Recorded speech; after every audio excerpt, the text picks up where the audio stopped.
We are back. My weekend was good. I trust yours was exciting. Now we are live on all our social media platforms. We are on YouTube, we are on X Spaces, we are on Facebook, and of course we are on myjoyonline.com. My name is Elton Bobby. Welcome to the post. Your comments and questions are welcome.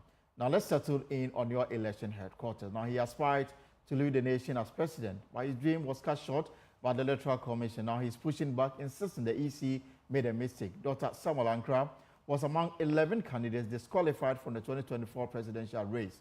According to the EC, all disqualified candidates were provided ample time to rectify the issues identified in their submissions, but were unable to meet the requirements, indicating the disqualification process was carried out by the electoral regulations, ensuring fairness and transparency throughout the process. Listen to the EC chair, Deputy Chair, Dr. Bosman Asare.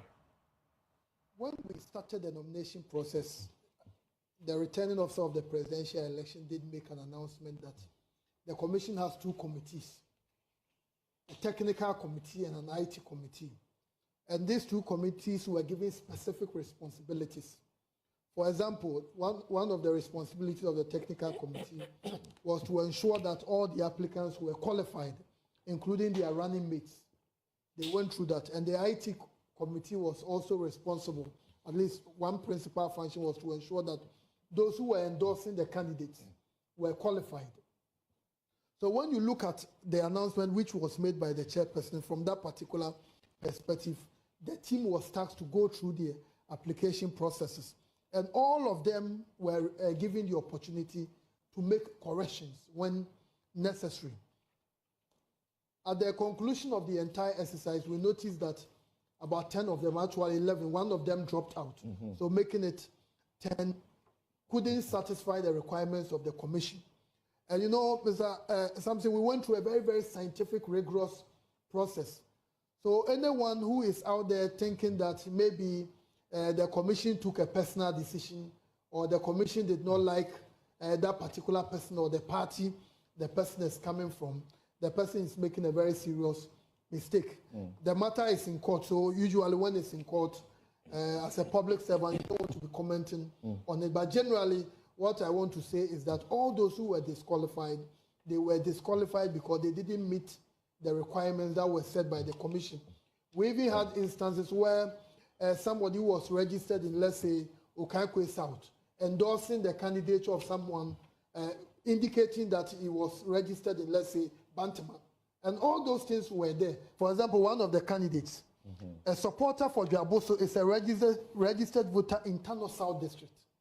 Now, by law, you are supposed to have two people endorsing your candidature from every district of our country. So a supporter for Brim South District is a registered voter in the Sutifi South. And this is very, very clear. We've even had instances where about four different people, they have the same signatures. And this is not new. Previously, you have found people who have also infracted in this way. Yeah, and we disqualify them. And all this, we made everything clear to all the candidates and the political parties. Right. So the commission's intention was that things must be done properly. We must follow the law. So it's not surprising that there are some people who are not known. They were able to make. So once you find.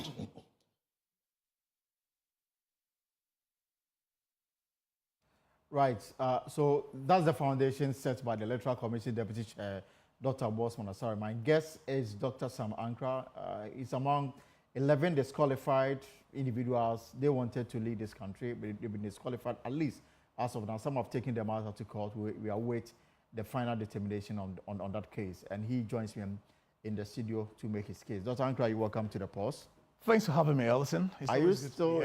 Yes, great. So are you still in the disappointment mood? Absolutely. Elton, this situation is quite serious. And I suppose we got to look at it critically as a country, because it's all part of our democracy that we're promoting. There's been a lot of talks about making sure that we deepen our democracy across the length and breadth of the country. And this is what we've all believed in and has accepted. I just heard first the EC chair and then second the deputy chair. And in all their remarks, they were making statements that they gave us room to make corrections and we still could not do that. I speak for myself. The letter that I received after my submission on Friday was Sunday morning. And there were two requirements that the EC had made mention of. The first one was, they said, I was supposed to provide 4 original copies. Right. And that I have only provided 1 original with 3 photocopies. Original copies of what? The signatures or the endorsement across the length and breadth of the country. So basically, you're supposed to do 4 handwritten, signed signatures from these people that endorses the nomination. Okay, so hold it there. Specifically, because we're walking us through, I want us to listen to what exactly the AC chair, Jen Mensah, told the nation, providing the grounds for the disqualification of Dr. Sam Ankra. Samuel Sapong Ankra, an independent candidate, also used registered voters in a particular district to support the nomination of other districts. And he was not able to effect the corrections of this. And the committees recommended that he be disqualified.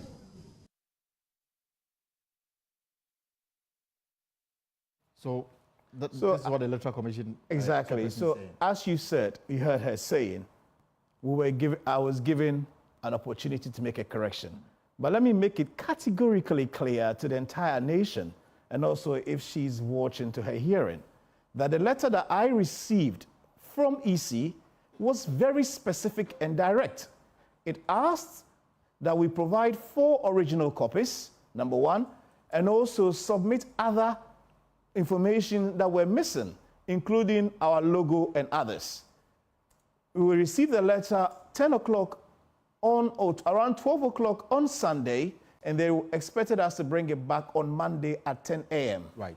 We sat through, and luckily for us, we were not sure whether it was photocopies or originals. So in the process, we've done about 3/4 of what they were looking for. So when we went back and they said, oh, it's originals, we had already got the documents. So we had to just add 1/4 of it to make it complete. We submitted 4 original handwritten documents to them, and the additional required information, including the logo. The boxes were ticked and everything was okay. Not at any time, and let me repeat, not at any time did anyone from EC made mention of using what do you call it, people endorsing in one district to support the other. It has never been. They did not point that out to you? Not at all, not in any communication. So it's quite surprising that that is the reason you used to disqualify me. As we're speaking now, there's no other official communication. We've written to them politely and humbly, requesting to see exactly what were the infractions.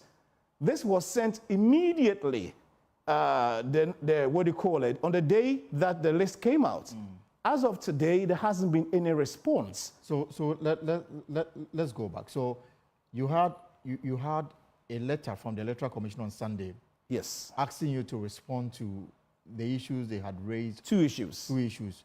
And then you did so on Monday. Yes. 5 clear days before the Electoral Commission went ahead to announce those that made it. Absolutely. And you are saying that between that Monday and the Friday, there was no further communication? No further communication whatsoever. In fact, on Thursday night, we got a green light and said, hey, guys, congratulations, you've gone through. From who? From the Electoral Commission? Not from the, well, obviously not direct communication, but we have people I remember we spoke a day before the announcement came. Exactly. It indicated to me that you were yet to receive any call. Any call, exactly. That evening, I mean, our insider just said, oh, everything is fine. You've ticked all the boxes, and basically, you're through. So then, obviously, come Friday, I got a call from, again, one of the presidential candidates saying, Sam, we've been invited to come to the EC's office at 4 o'clock to ballot. Have you been invited? I said, no. I started making calls, frantic efforts, trying to get through to somebody to say, hey, your letter is ready. Nothing happened.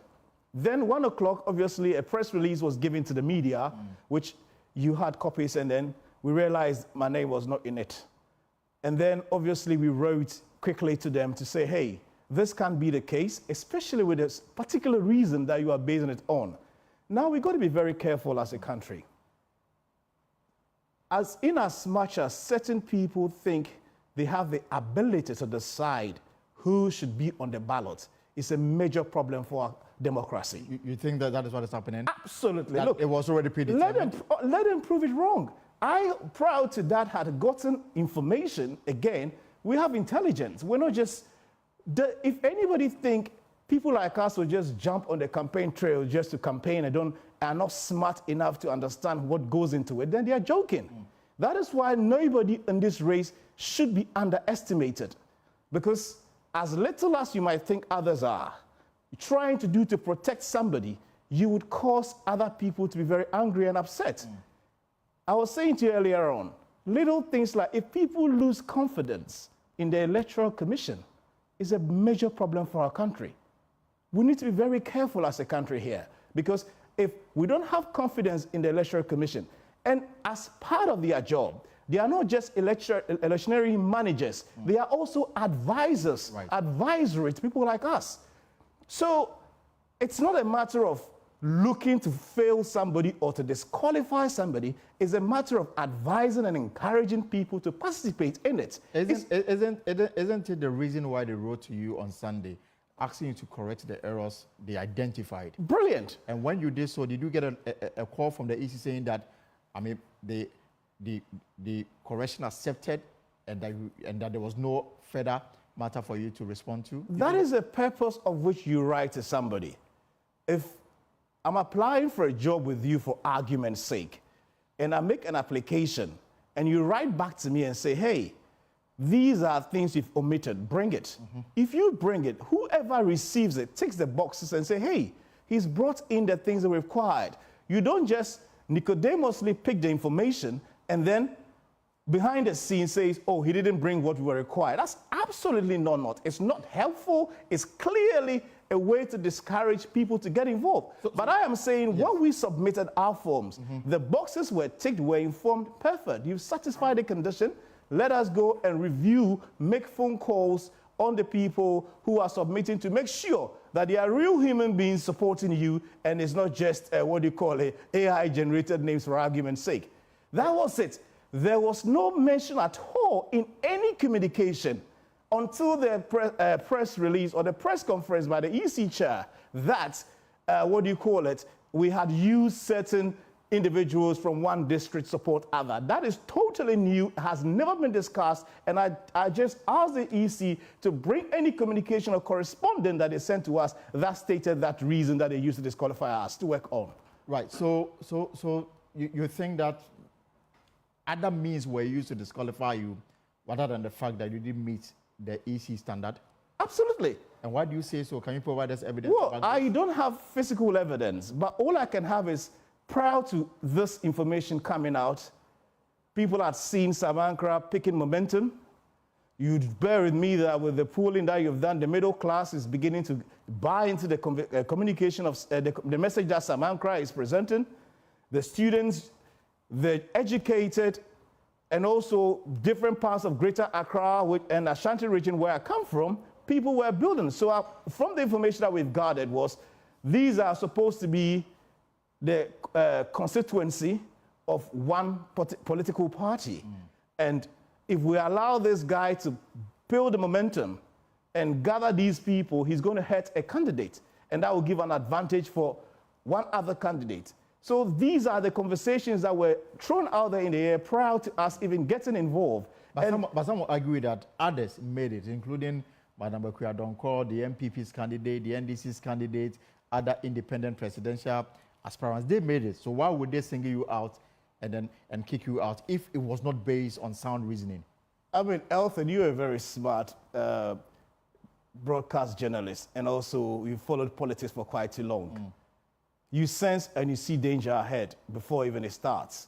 People like you have enormous wisdom in what you do, and you can really assess candidates, their capabilities, and the impact they'll have on an election.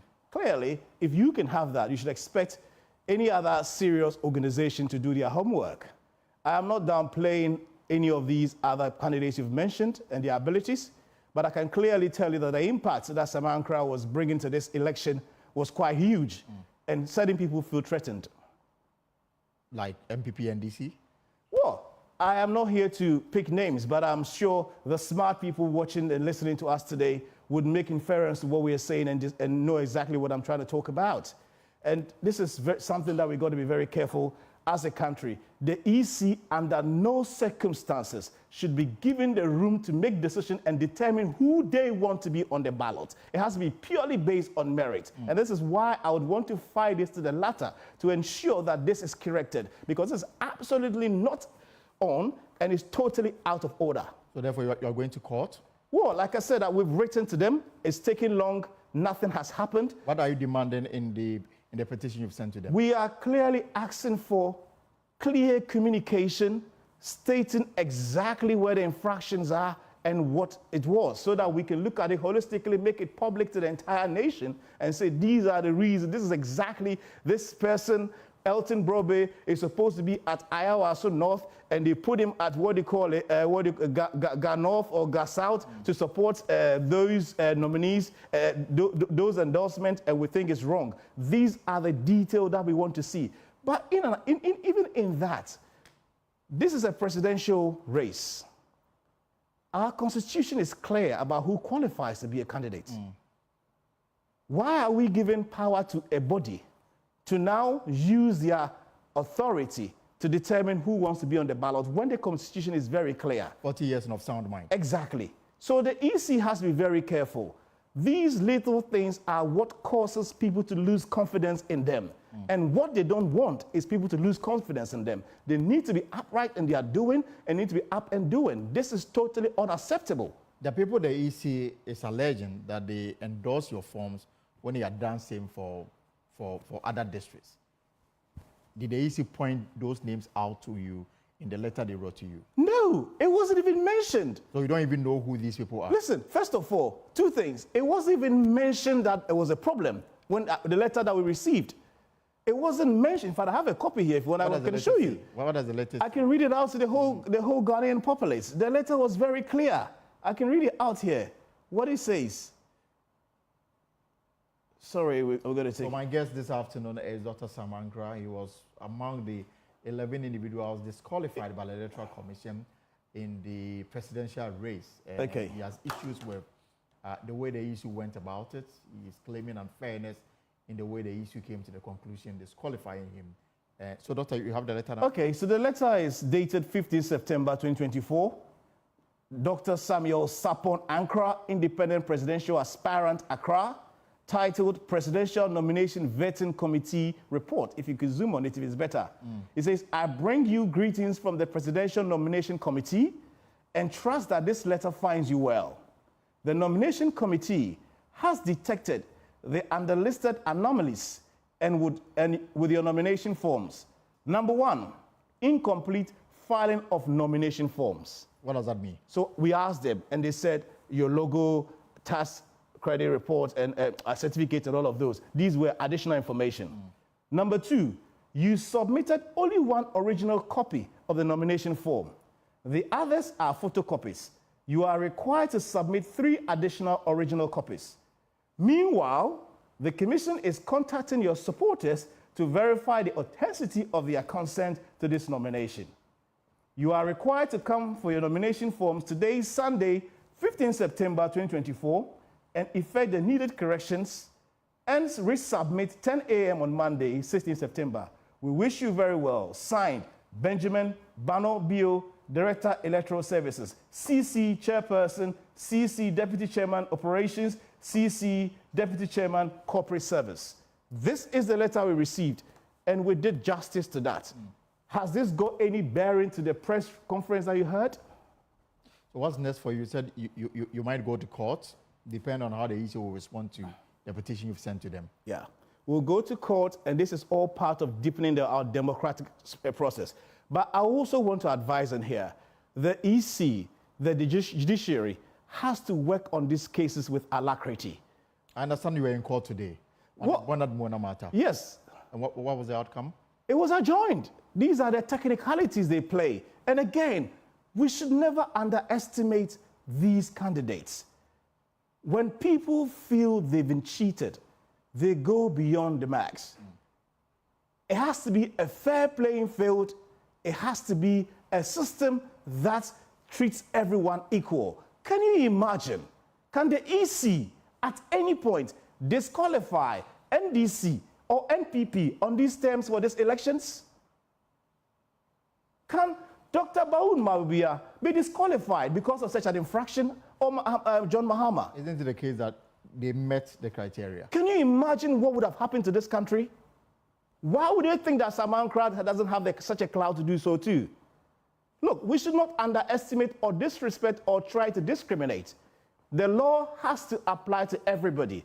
I judge them to bring all the application forms, and let's call for an audit on every one of them and see exactly what the infractions are in each of these applications, and then let's give our report out. Look, I'm quite serious about this because I'm all for democracy, and I believe in deepening our democracy. But under no circumstances should systems and structures be created to disqualify or to put others out whom we think they have the potential to cause problems for other people. It has to be open playing field for all. You know, the AC has moved on, for want of a better word. They've gone on to, they've done the balloting. The positions have been established on the ballot paper. What is next, perhaps, is for them to print the ballot paper. That's a bully. We just do anything we want and we move on. First of all, even if you look at the timings involved, you wait for only about 3 months to an election before you open nominations for independent candidates, when you've done that for the major parties. So we've only got a short period, less than 3 months to campaign. And then immediately you open, less than 3 weeks, you close. You have to submit. Is that time enough to go around the country and gather signatures from 2 signatures from each district? Then you do that. Then afterwards, as soon as you close, just days, you are going for, what do you call it, a ballot. You're giving ballot spaces. These are all structured on purpose to disqualify, to get certain people out of it. It doesn't work like that. There's no transparency in it. There's no fairness in this approach. It's totally rigged. If even nomination processes are rigged, how do you expect us to have confidence even in the voting? These are critical questions that EC should not just throw under the carpet. They should come out openly and address this issue head on, because it's so crucial for the fundamental development of our country and also the development of democracy in our country. How much has this cost you? Well, I mean, look, the cost, we don't want to quantify it here and start talking about it, because whatever decision that I took, it was deliberate. I have sat back, realized our country hasn't been run properly. For over 32 years of our Fourth Republic, nothing has happened. In fact, as we've been 1 leg forward, 3 legs backwards. People are suffering. Our economics, our systems have become dysfunctional. Our youth don't have a future. Our medical hospitals is in a state. Our infrastructure is not being built. And clearly, you sit back and you see decisions and steps, how things are being done. It's just not right. So even if it's for a charitable basis, where I invested into it to create the system, so be it. The cost of that is not really what matters. The most important thing is Ghanaians having confidence in a system that they can sleep and wake up the next day and say, brilliant, it's going to be an elections and everybody is qualified, everybody is going to be treated equally and fairly. This is what I haven't seen. Clearly, even before the ballot starts, independent candidates the system has been rigged against us, and then also we are now giving power to the EC to determine, or to the executive to determine who they want to be on the ballot box, on the ballot paper. It's totally unacceptable and it's totally out of order. Just two quick questions so that we can wrap up this conversation. I don't know whether, as you await the EC official response to you, whether you've been using back channels to understand what is going on. Well, yes, we have. Like I said, we have. And to be honest with you, again, let me go back. I'm a very thorough person. From the background I come from, a very structured environment. I don't just do anything.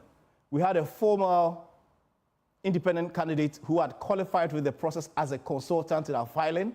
We had a former EC executive, very high up, also as a consultant. 2 very, very prominent people. In your team? In our team that were strictly on our application. So it's not like we just pull from the shutters listening to what the deputy chair is saying, which obviously I don't want him to go into it. Clearly, we did a good job. And then we made sure that we dot the I's and cross the T's. These guys have their access through. And obviously from there, we have to make our calls and find out, look, your forms were much better than about 90% of the candidates that were put on. There's clearly an issue. Somebody sees you as a threat to their votes. And as a result of that, you've been asked to be taken out. And that is the only thing. And that's, in fact, that's the only thing that makes sense. Apart from that, if you are looking at just a filing of form or one candidate or two candidates from a district supporting the other, this is something you make a phone call and say, hey, this is not correct. Can you get it done? And then we'll get it done. But nobody told us, nobody has complained to us, and then all of a sudden, from nowhere, from the blues, you wake up and say, we disqualify you based on the decision. And then you go further to give say something which I call a lie, to say that we gave you the chance to change it and you didn't. Nobody made mention of that to us. It's the first time we are hearing, the first I heard was a press conference of the EC chair, and I'm just humbly appealing to them, politely as well, to review the documents as to what was used to disqualify and what is actually on the form, make the decision and correct themselves. This is so important for this year's ballot. The youth who are following us are waiting. The entire nation is watching. There's also a blot on their conscience to do the right thing.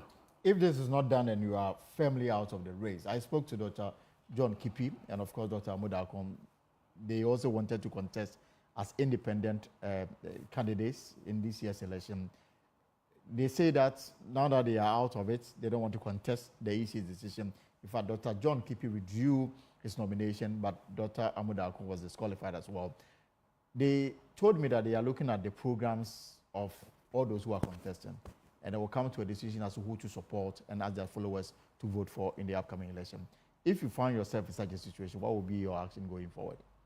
Well, like I said, we will go to court. We would want to make sure that the right thing is done. The purpose of me being in this election, even coming out to contest, is to deepen the democracy of our country, to let people understand that this country does not just belong to two parties, and that everybody has a right to have a shot at it. We have a serious following. We will consult our following in the process to make sure in an event where the right thing is not done, we will make decisions going forward. It's quite too early at this stage for me to preempt anything, but I can assure Ghanaians that the fight has just begun. Samankra has just announced his presence, and I'm not going to go anywhere, and nobody can get rid of me. So you will still say you will still be part of the electoral process as we head towards 2024, December 7? Well, I mean, at the moment, the onus is on the EC to do the right thing. In an event where they do the right thing, brilliant. We'll thank them and appreciate and respect the system. In an event where our fundamental rights have been trampled upon, we will take a necessary action from there. But all I want to say is this is not the end of Samankra. It's a great announcement into the political arena, and we'll keep pursuing until the right thing is done and we achieve our goals. All right, thank you so much, Dr. Samankra. As a disqualified aspirant, he wanted to contest the December 7th. As it stands now, he's disqualified. But he says that he's looking forward to, hearing from the Electoral Commission and possibly may take legal action against his disqualification. We'll wait for development on that matter, and then we'll pick it up from there. This is the pause here on Joy News. Now, let's move away from politics and let's talk about something that affects your pocket. It's going to affect it even more beginning tomorrow. You will have to pay more for electricity and water consumption following an approval of increments in water and electricity by 3.02% and 1.86% respectively. That's for electricity and water, effective October 1, that's tomorrow, 2024, by the Public Utilities Regulatory Commission. This is part of the Commission's routine quarterly review process, which is conducted to ensure that tariffs reflect changes in key economic indicators. So what does this mean to the consumer? This is what we put together for you.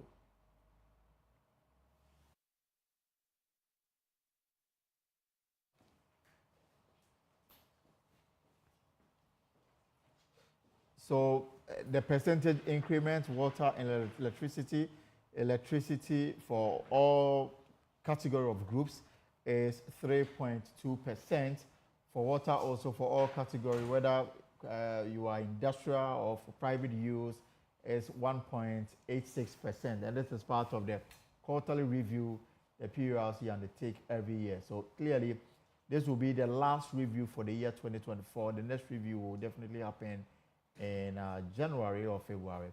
The factors according to the PURC include the exchange rate effects on electricity generation costs. They also weighed average cost of gas over the projected third quarter. These are the factors that influence the decision to undertake the increment. So what you have on your screen is what the increments will mean for you beginning tomorrow for those lifeline, residential, and of course for industrial use. So depending on how much you buy, you must budget 3% more on how much money you are spending on electricity and water, 1.8 for example. Yeah, so those who have a non-residential and residential use of electricity and how much they are paying and how much they are likely to pay. So if you have been paying, for example, 134 Ghana cedis for a month, that is likely to rise to 138.37 for the ensuing month.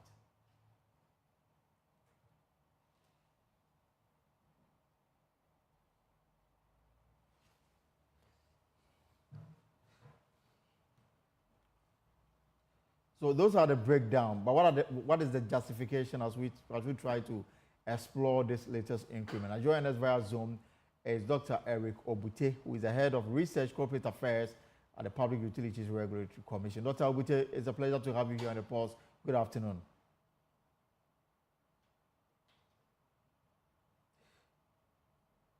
Right, so we'll take a short break and return. We'll come back, we'll try and get the attention of Dr. Obute as we try to understand the rationale behind the increment.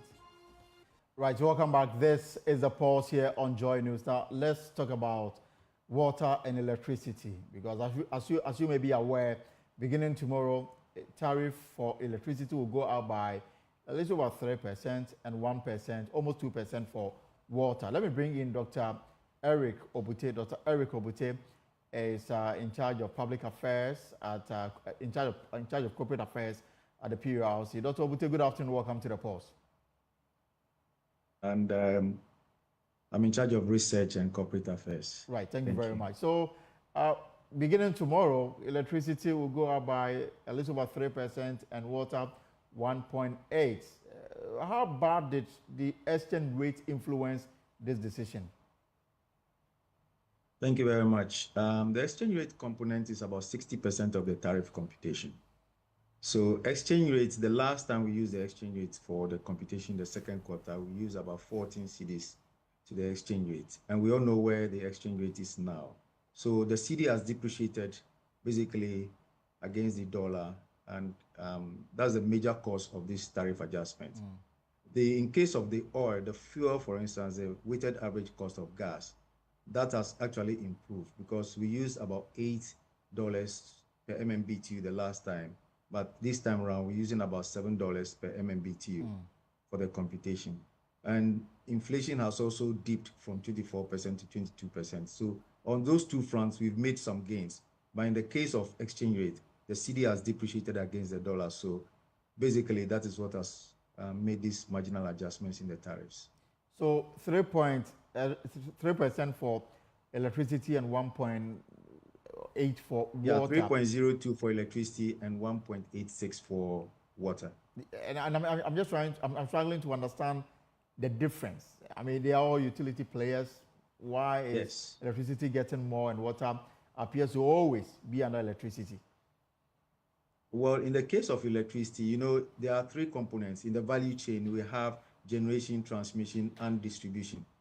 So the figure you see there of 3.02 is not only for ECG, but rather we have the IPPs who benefit from that, the state-owned enterprises, the VRAs, the BUI Power will benefit from it, Gridco being the transmitter will benefit from that, before ECG itself and NETCO, who are the distributors, will also benefit from that.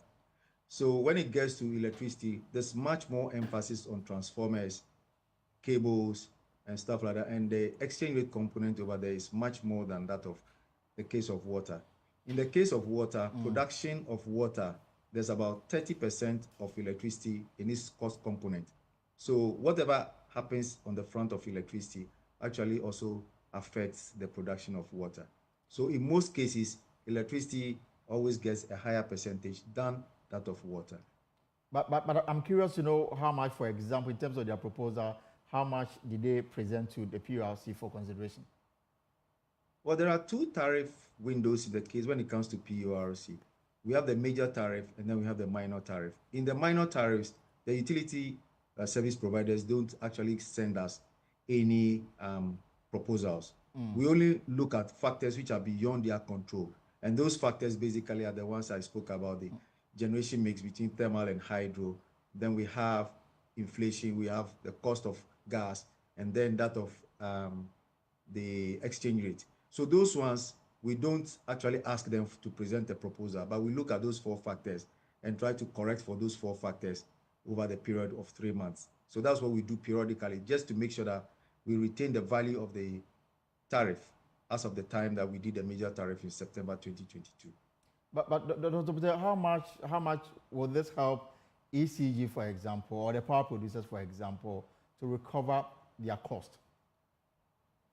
Well, this is supposed to give us a revenue base of about 218 million cedis to cover the cost from generation all the way through to distribution.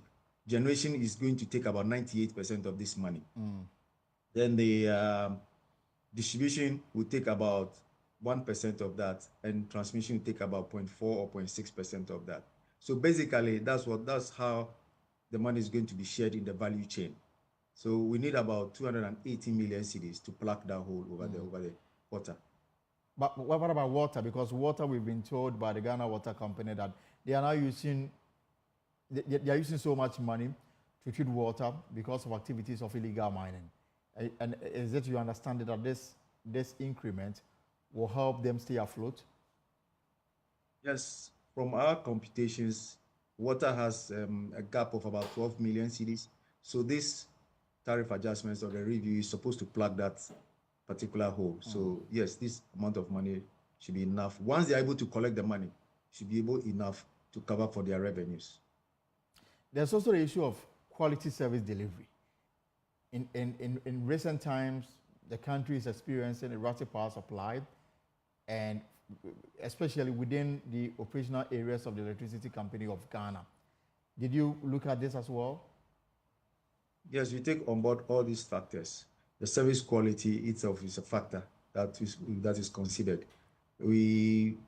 Obviously, we all live in communities and we all know what happens over there. I use electricity. So we know the service quality. And you can attest to the fact that at least over a long period, between the last time we did a tariff in the major tariff in September 2022 till now, there has been a massive improvement in the service quality. I'm not saying it's 100% perfect. No, right. Far from that.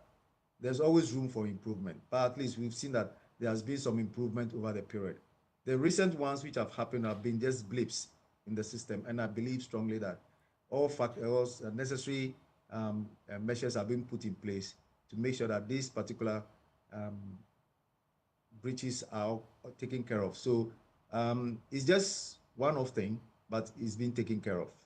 But again, as you grant the electricity this increment, the assumption is that they will be able to sell and collect. But PURC itself, you raised a lot of issues about the ability of ECG to collect more. The last time you had issues to deal with their collection, you raised issues about the fact that they are doing around 45 to 46%. That should provide grounds for some kind of a worry. I do agree with you that they need to collect. In fact, the benchmark for the PURC is 98% collection. So if the ECG is able to collect 98% of whatever they sell, then they're able to pay everybody in the value chain. In that case, there will be no debts. Yes, obviously, they are collecting below that. But you cannot use the bad water of others to also bath others, because as I said, there are three people in the value chain. There's the generation, there's the transmission, and there's the distribution component. So we basically are looking at what generation itself is suffering now and trying to make sure that we address the issues on the generation front. Measures are being put in place to also make sure that the collection rate is up from the 45%, taking it up to about the 98% that we are looking at. Um, And what recently, measures are you talking ECG about? has, What are some of these measures? yes, recently we have ECG also putting in place changing meters across the country just to make sure that we are able to get enough of that so that at least the prepaid meters, people who are postpaid are being migrated from postpaid to prepaid meters. So at least you don't have to go around with people collecting money again. People now have to work and pay as and when they need the power. The ECG is also doing what we call the KYC, know your customer, and they are going around from region to region just to make sure that they rope in all the customers. So people who have been on the system for a while, who have not been paying, are all now being migrated into their database. All of this is supposed to make sure that the ECG is able to get enough to pay everybody in the value chain. Last week, I hosted the leadership of VRA here in this same studio. This is Thursday, and they referenced the challenges they are facing because of ECG's inability to collect and collect more. To the extent that they claim is that even Gridco finds it difficult sometimes to pay salary on time, and VRA is also facing the same challenge. In a scenario where ECG under the cash for water mechanism is not able to do 100% as envisaged, how do you come in to help address the financial challenges facing, especially Gridco and VRA? Well, the issue is that the commission is impressing upon ECG to make sure that they up their collection rate. So once you up your collection rate, everybody in the sector will be taken care of. At least whatever that comes into the kitty, share it accordingly so that everybody is able to get whatever it is that is supposed to keep them afloat. So the commission has taken upon itself to address those issues at the board levels. So our board is talking to the board of ECG, and all these issues have been addressed at that level, including even the Ministry of Energy itself. I understand that you've actually started a review of the cash waterfall mechanism after asking input from some identified groups. I don't know whether the review has started already. Well, we are still expecting information or suggestions from the stakeholders. And once all those suggestions are on board, the review process will take place. Is it your expectation that the review will help address the challenges identified with the current state of the cash waterfall mechanism?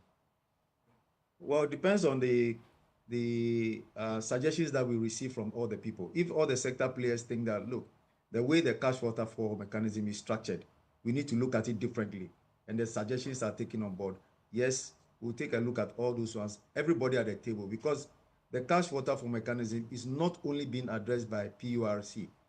We have everybody around the table. The Ministry of Energy is there, the Ministry of Finance is there, ECG, Gridco, PURC, everybody is around the table before we make input into the cash waterfall. So it will all become something which all the sector players will have to agree on. And once we all agree on the way forward, then we'll go by the rules. Dr. Obite, one final question before you go. I know that ECG says it's committed to ensuring that they play their parts in the dictates under the cash waterfall mechanism. But looking at the way things are we in any danger of compromising quality service for my energy sector? I don't think so. I don't think so, because at least from where I sit, I know that ECG is putting in a lot more to make sure that the service quality is improved. I just told you that at least there are changes on meters, cables are being changed, the transmission system is actually being strengthened. So I don't think that the service quality would be put into any jeopardy, but instead, at least I think we just have to improve the system instead of maybe the system deteriorating over time. And ECG is in no danger of going bankrupt? No, at least from our point of view, we have not spoken about bankruptcy. It's ECG that brought about the bankruptcy issue, which we just followed up with a letter to the Ministry of Energy. But from our point of view, we have not stated anything about bankruptcy at all. All right, Dr. Eric Obite is head of research and corporate affairs with the Public Utilities Regulatory Commission. The news is that beginning tomorrow, electricity tariff will go up by 3% and water by 1.8%. So if there's a change in your consumption, don't go fight ECG or Ghana Water Company. That is the new increment that was announced over the weekend. It's taking effect beginning tomorrow. This is a pause here on Joy News with me, Elton Robbie. Now, Jahara and Umiatu left behind their families and rural life in Tumu in the Upper West region in search of a better life here in Accra. Now settled in Agbogbloshie Yam Market, they are faced with the harsh reality of street life, forcing them into becoming kayaye and working tirelessly to save for their dream of becoming nurses. Mami Nyamita Thompson has the rest of the story in our maiden edition of Streets of Despair series.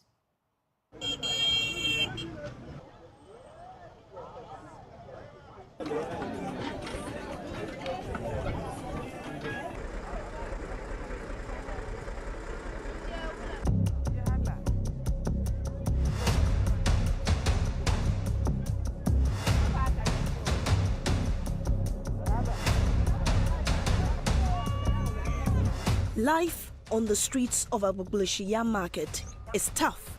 It may sound cliché, but it truly takes the strongest to survive. Yet for many young girls fleeing poverty in the north, this market is where dreams of a better life are born.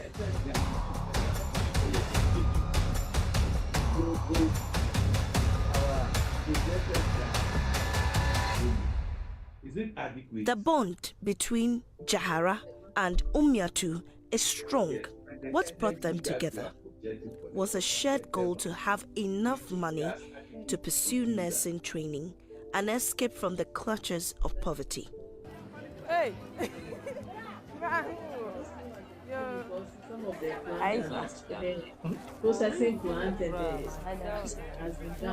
By day, they run errands to survive, but their main job is carrying loads for their yam seller boss, Abna Poke's customers.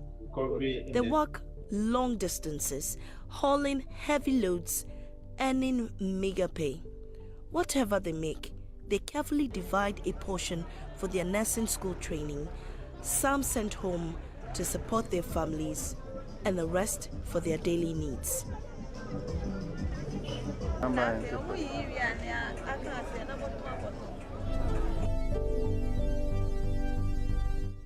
Ishahaku Jahara Jatu, only 20 years old, has been at the yam market for 9 months. She left home without telling her parents. As one of 5 children from a close-knit family, the farm life in Tumu in the Upper West region wasn't enough for her. She tells me that her only hope for a different future was in Accra. One day, she packed a few clothes, borrowed money from a friend, and left without looking back. It wasn't until she arrived in the capital that she mustered the courage to inform her family. The day I went to leave, I sneezed inside the room and picked my clothes and folded it inside my bag. And I gave it to one of my friends to keep it for me. And my mother asked me, Dara, where are you going? I said, oh, Mommy, I'm coming. I'm going to one of my friends' place. The time she realized I came, when I reached her that I called her, I said, I'm going to Accra. She said, why? I said, you see, look at the suffering that we are getting there. I want to come here and look for money and go back. I said I will not refuse to go to school, so I will go. And what did she say? She didn't say anything. She just prayed for me. That's the only thing she said. Life on the streets is brutal. Jahara says the hardest part is finding food, water, and a safe place to sleep. But that's not all. Fending off bad people and unwanted advances is a constant struggle as she fights to make ends meet. When we wake up in the morning, we go and buy pure water and come and wash our face. After that, we went to work. After work, we will come and sleep. We don't know anyone here. Like, if we want to go and buy food, we usually go and buy gari and come and soak it and eat. That's the only thing we are doing here. You eat only gari and gari soak it? So if you compare your life in Tumu to your life here in Accra, what do you think? My life in Tumu is better than when I'm here. That's when she met Umiatu. The 24-year-old had left Tumu under similar circumstances. Having been in Accra longer than Jahara, Umiatu has helped her navigate the harsh realities of city life. I met her, she also roamed and then she's tired. Then she sat at one place to rest. Then when I roam and I also become tired, then I met her. I asked her where she's staying. She said she don't have any place to stay. She's also sleeping outside. Then I said, oh, the same as me. I'm also sleeping outside. Then I took her to where I'm lying. Then she took me to where she's staying. Then we began to make friends and come close friends. Umiatu dreams of becoming a nurse, but saving enough money for her training means carrying heavy loads daily. The demands of street life often makes it difficult to hold on to hope. I'm thinking of going back home. Will you go without anything in your hands? What is the goal? For what I plan to come here and go and do, I hope I can do it small. But when you go back home, what will you do? I will, for the little I have, I will set up a business. On some days, like this morning, the market isn't kind. Umiatu even had to turn down a customer because the pay was too little for the effort. We do charge 15 cedis, 20 cedis from here to CMB. But now, they will come 7 cedis, 5 cedis. I just rejected one because the price is no good. How much was she offering? She was offering to give me 4 cedis. 4 cedis from here to CMB. It's no good. The distance is far. That's why I rejected it. Because 4 cedis cannot buy medicine. Neither can 4 cedis buy food. Their living conditions are nothing to write home about. 15 cedis. 13 cedis. My own is 15 cedis. So at night, Jaharat and Umiatu sleep out in the open, in front of a shed that houses men. Their only source of security is one another, relying on their mutual strength to get through the night. Their boss, Abna Pokia, tells me that this is their only option until they can find a better foothold in Accra. They are very humble and hardworking. Sometimes they even do beyond the duties that I give them. I have advised them to take the work seriously and get enough money to set up on their own.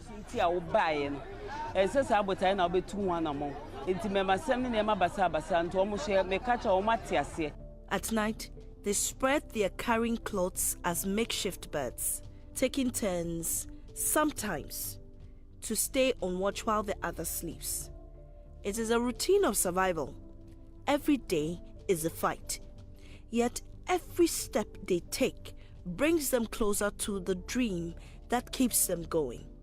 The hope that one day they'll trade this tough life to become nurses. For Joy News, Mami Sinyamiche Thompson.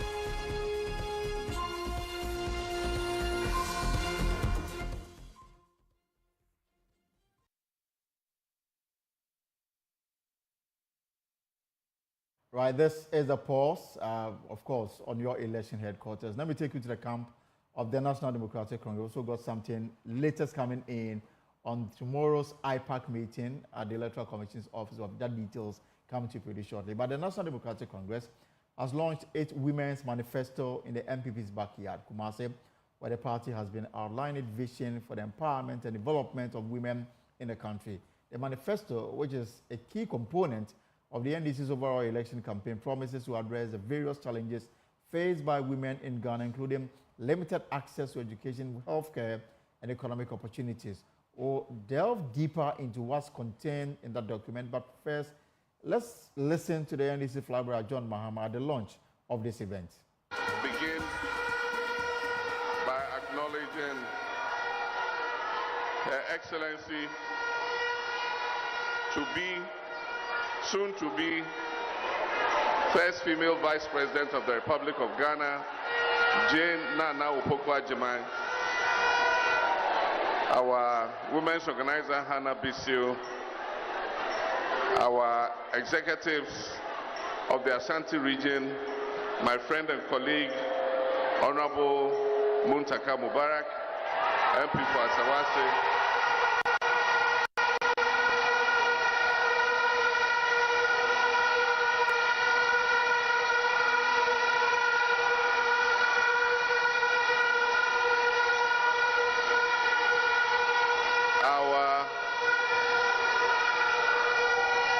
our mother Betty Mold Idrisu, our beautiful Queen Mothers and market traders.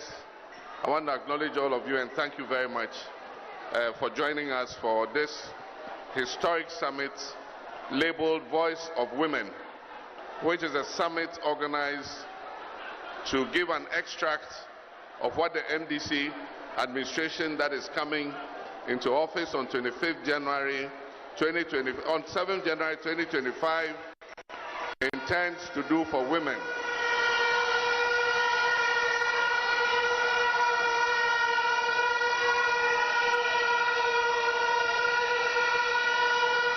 I want to begin by thanking the women's wing of the party for organizing this summit and for launching this call to action. This is a bold step towards a future where women lead at the highest levels of politics and are economically empowered and have access to education and good health care to be able to thrive. Women play a most critical role in our society, and the NDC's Resetting Ghana manifesto, which was launched on 24th August 2024, recognizes this. We have made clear in both policy and practice that our Ghanaian women are not just beneficiaries of development, but they are also architects of development. For us, the NDC, our mission is simple. Ghanaian women matter. Ghanaian women are our partners in development. And our party has put forward proposals to ensure that women sit at the table of national decision-making, side by side with our men. This is not an empty promise. I've already shown the commitment to do this through the nomination of a female running mate, a symbol of our inclusive and gender-balanced party and government. And I'm deeply honored to have a woman of immense integrity as my running mate. And God willing, she will be the next Vice President of the Republic of Ghana.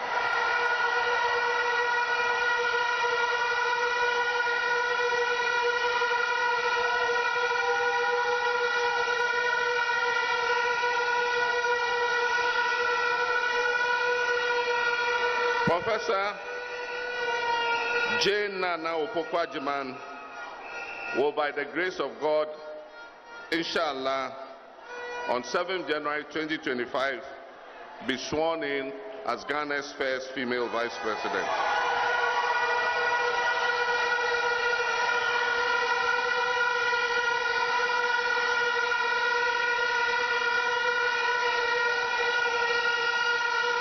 The NDC believes strongly that this is long overdue at this time of our democracy for us to have a truly inclusive and gender-balanced government. Despite women's significant contribution to our nation's development, gender inequality remains pervasive, particularly in the informal sector, where women form the greater majority of stakeholders. This is an important sector that contributes nearly 30% to GDP. This situation has exacerbated poverty amongst women, as highlighted by the 2020 census, which indicates that out of the 7.3 million poor people in this country, the majority, which is almost 3.8 million, are women. In fact, nearly 54% of unemployed people in Ghana are women. Why should poverty have a female face in Ghana? With 1.44 million women classified as extremely poor and living on less than $1.90 a day. Why should poverty have any face at all? These numbers should not just shock us, they should spur us to action. These statistics tell a painful story because behind each number in the statistic is a woman, perhaps a mother or a sister or our daughter, who works tirelessly every day but still goes to bed hungry and poor. They are the backbone of our communities, and yet they bear the heaviest burden of inequality. This must change. Our Resetting Ghana manifesto offers bold solutions to address these challenges, and first and foremost will be the challenge of job creation, because as I told you, the majority of unemployed people in Ghana are women. And that is why we believe that with our 24-hour economy policy, when NDC comes into office, we'll create more jobs which will ultimately benefit more women. Ladies and gentlemen, we want a Ghana where economic empowerment is not a privilege but a right. We must empower our women if our nation is to make progress. We note the passage of the Affirmative Action Act, and we intend to fully implement it when NDC comes into office. We'll increase women's representation in parliament, in district assemblies, and in leadership roles across all sectors. We'll do this not only because it is the right thing to do, but also Ghana needs the best of its human resource to come on board. By operationalizing the Affirmative Action Act of 2024, we will ensure that women hold at least 30% of political appointments in 2025.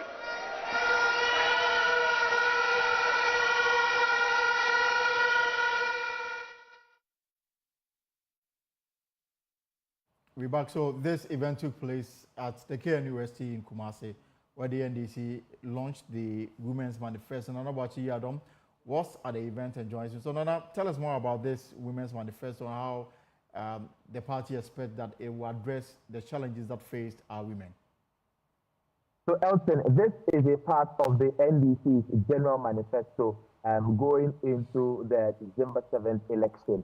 Now this portion is looking at how the NDC is going to make sure that whether it comes to women representation politically, it would improve it. And just as we heard from the former President John Dramani Mahama, the next NDC administration will target an increase in women representation when it's elected into power come December 7th.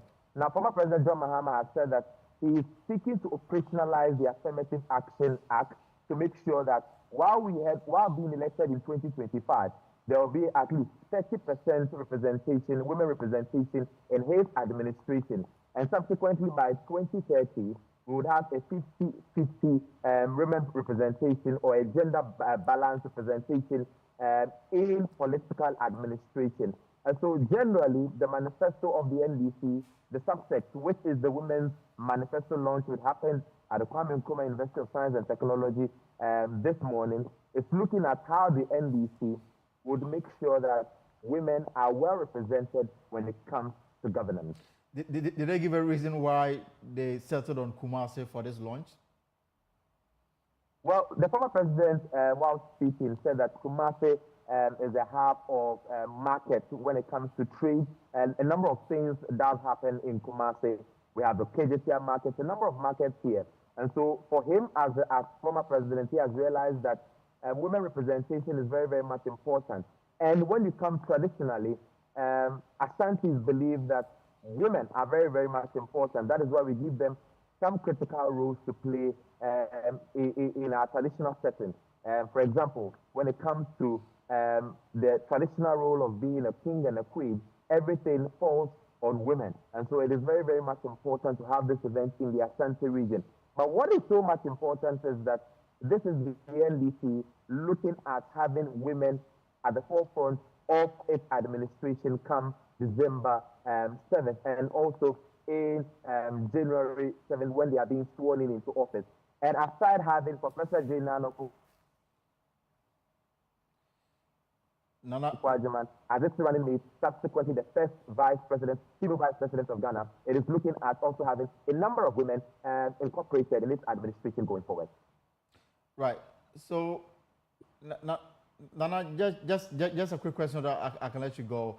The NDC in their main manifesto promises to set up a women's bank to give soft loan to women. I also understand that at this launch today, they also mentioned, for example, that there will be maternity leave for men and women. Tell us about it.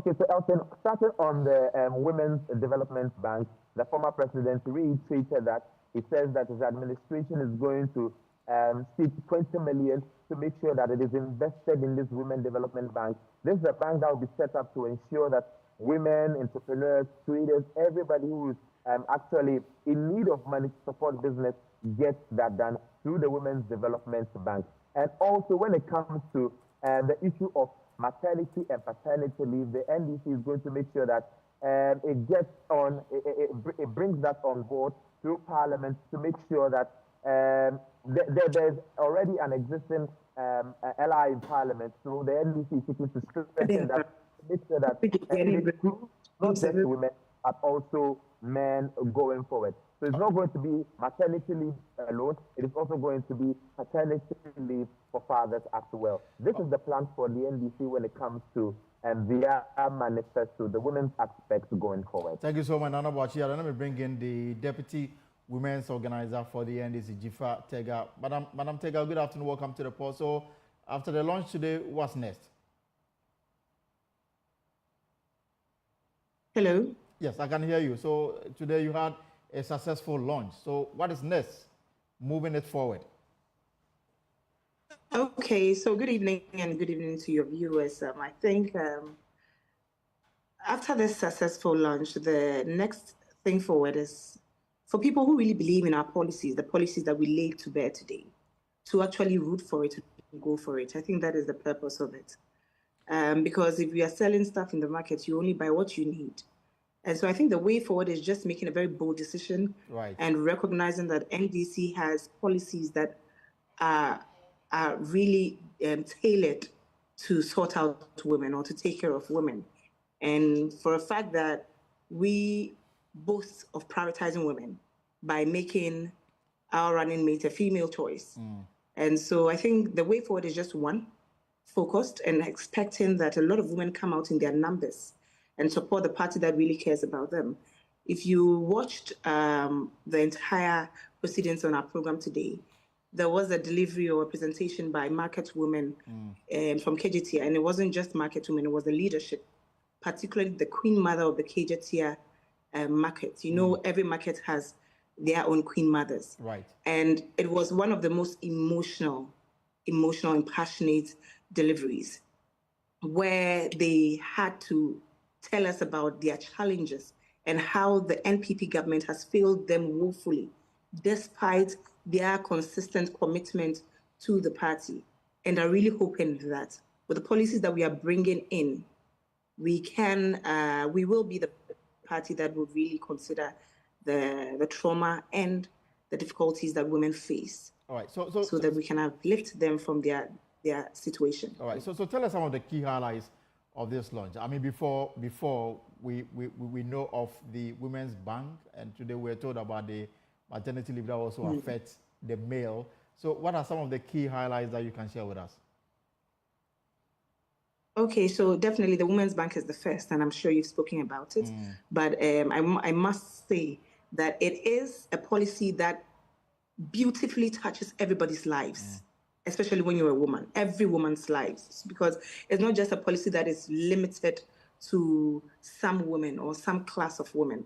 Whether you are educated or not, whether you are very matured or young, once you are a woman, you have equal benefits to this policy, because we do not really discriminate in the kind of trade that you engage in. We have students that sell things by the side in their campuses.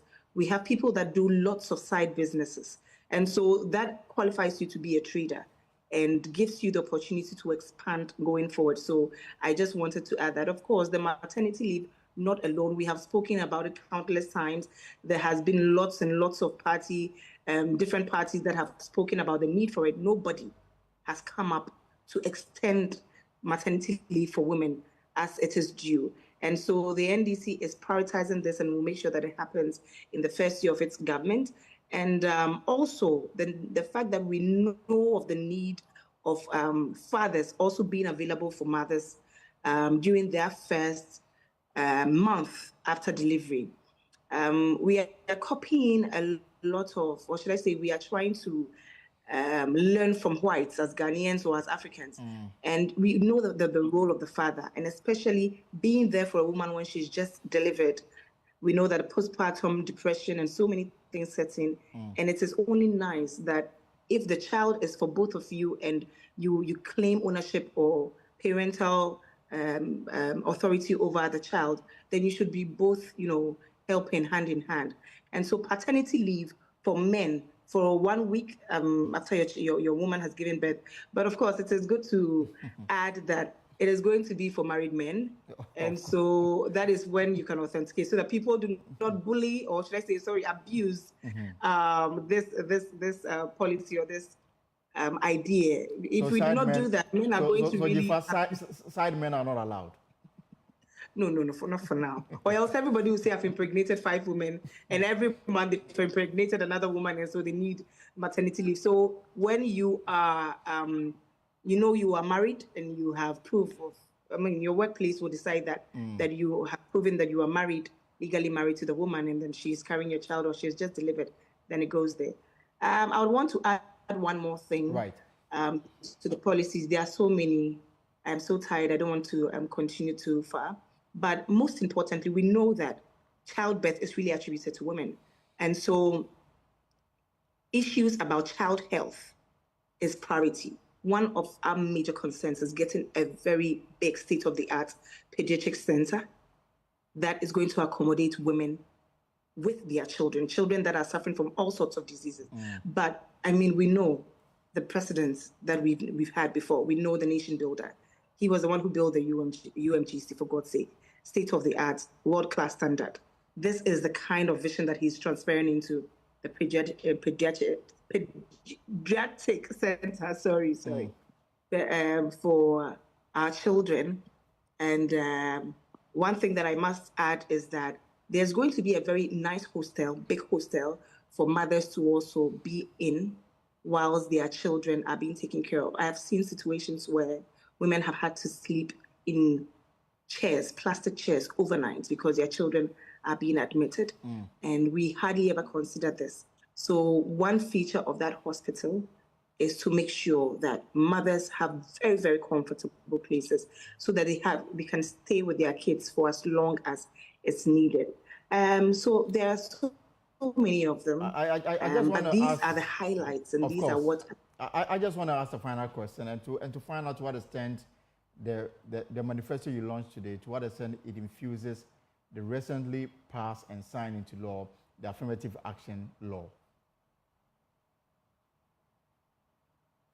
Kindly come again. The line was breaking. Yes, I was asking, a final question. I mean, you've launched this solely for women. I was asking to what extent this infuses into it the affirmative action law that was recently signed by the president after it passed in Parliament. I think, funnily, this whole policy had come up way before the affirmative action was passed. And I am saying this only to reaffirm that NDC has been on its road even before the passing of the affirmative action. We know that it has been in Parliament for so long. Right. But then it only tells you of the vision that the party has always had and the determination to continue with or without the affirmative action being passed.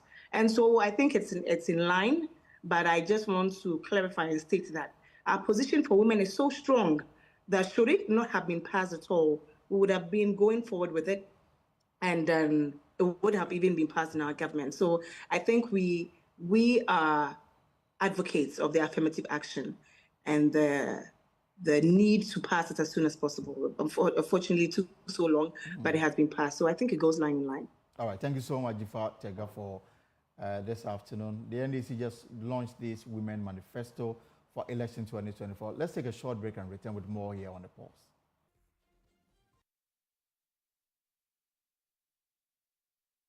Welcome back.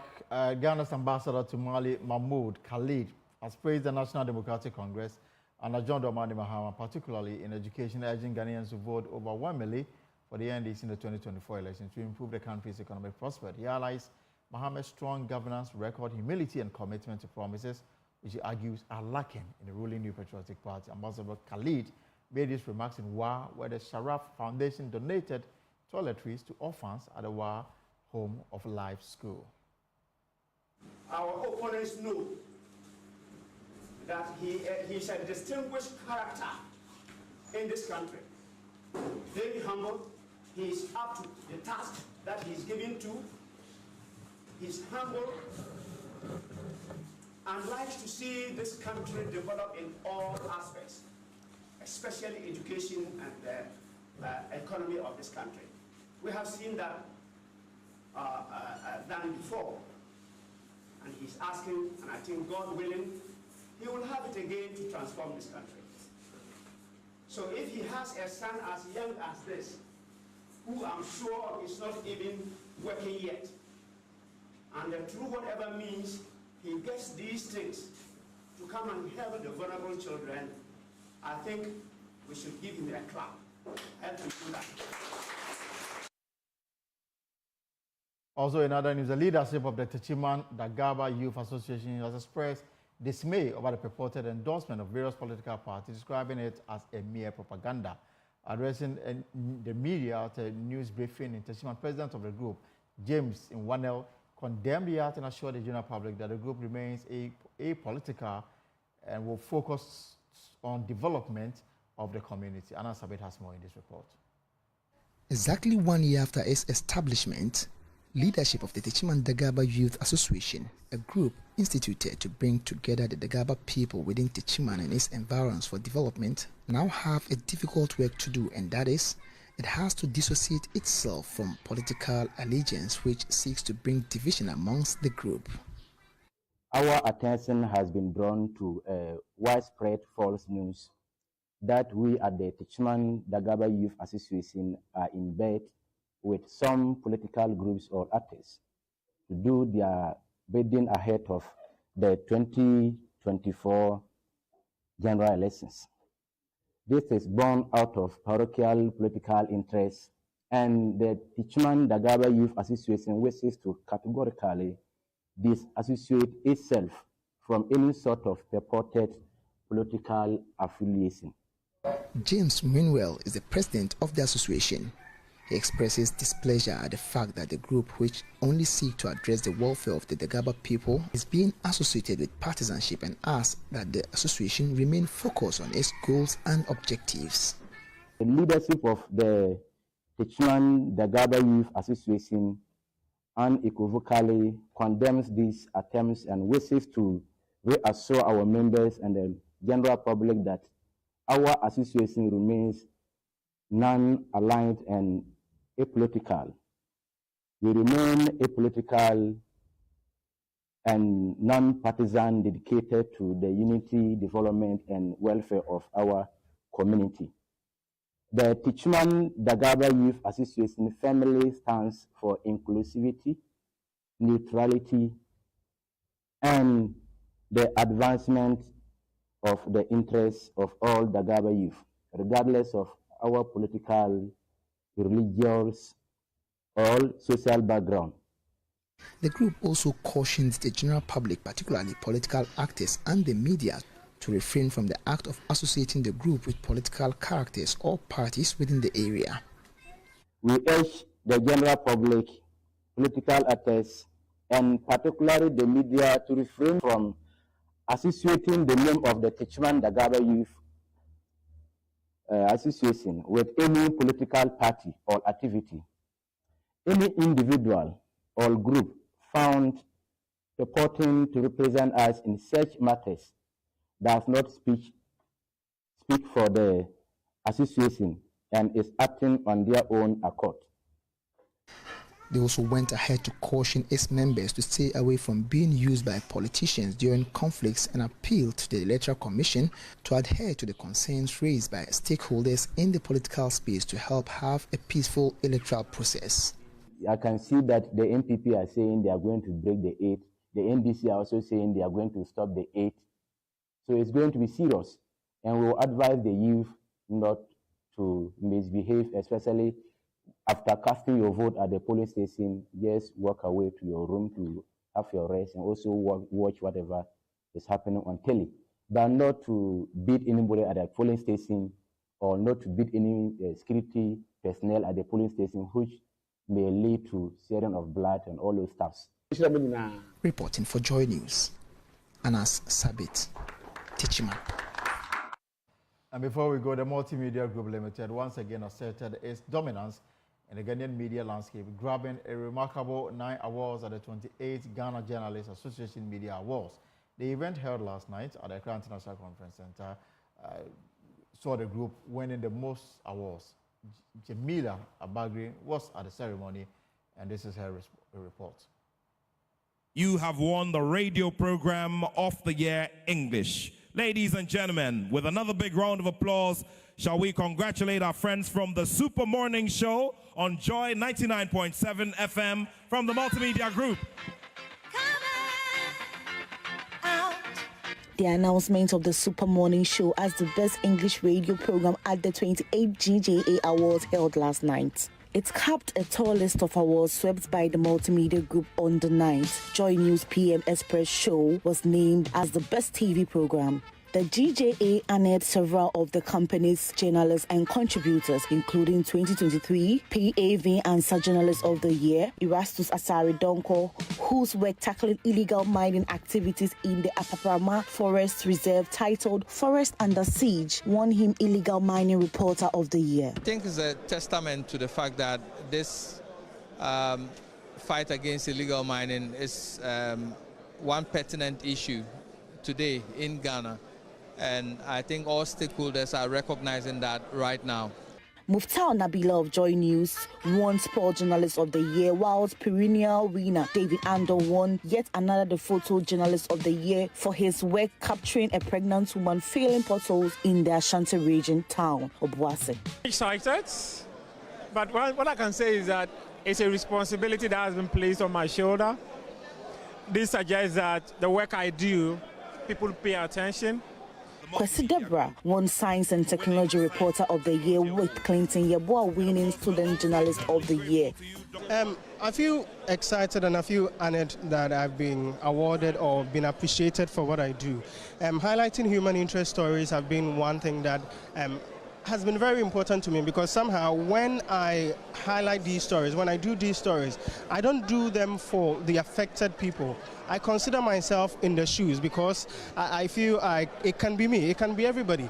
So I take a particular interest in highlighting the plight of people in the stories that I do. This year's celebration brought media giants and institutions across the country together under the theme 75 Years of Excellence in Journalism, the Role of the Media in Democratic Governance and Elections. DJA President Albert Dumfo called for improved conditions of service for journalists. Given the current economic actions, it is a well-known fact that journalists and media practitioners are among the lowest paid professionals in the country. I want to take this opportunity to plead with the government and the information minister to champion the financial well-being of journalists and resource the state-owned media. President Akufo-Addo applauded the bravery of journalists in shaping the country in the right direction. Over the years, I've had the privilege of witnessing firsthand the critical role the media plays in our national life. I have seen how your dedication and courage have shaped our democracy. And as my presidency draws to its end, I could not pass up the chance to honor personally this gathering of Ghana's finest journalists.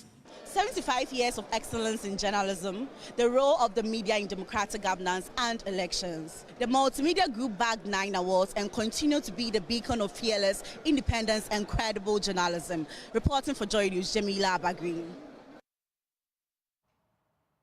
And that's our show for today. For more stories, log on to our website, myjoyonline.com. Stories on myjoyonline.com.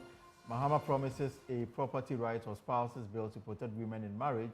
Be cautious with remarks on Galamsey. That's Reverend Opuni Frimpong to politicians, and plus other interesting stories on myjoyonline.com. Whatever you are up to in the hours ahead, I hope it's profitable. My name is Elton Robert. See you tomorrow, same time here on The Pulse. Good evening and take care.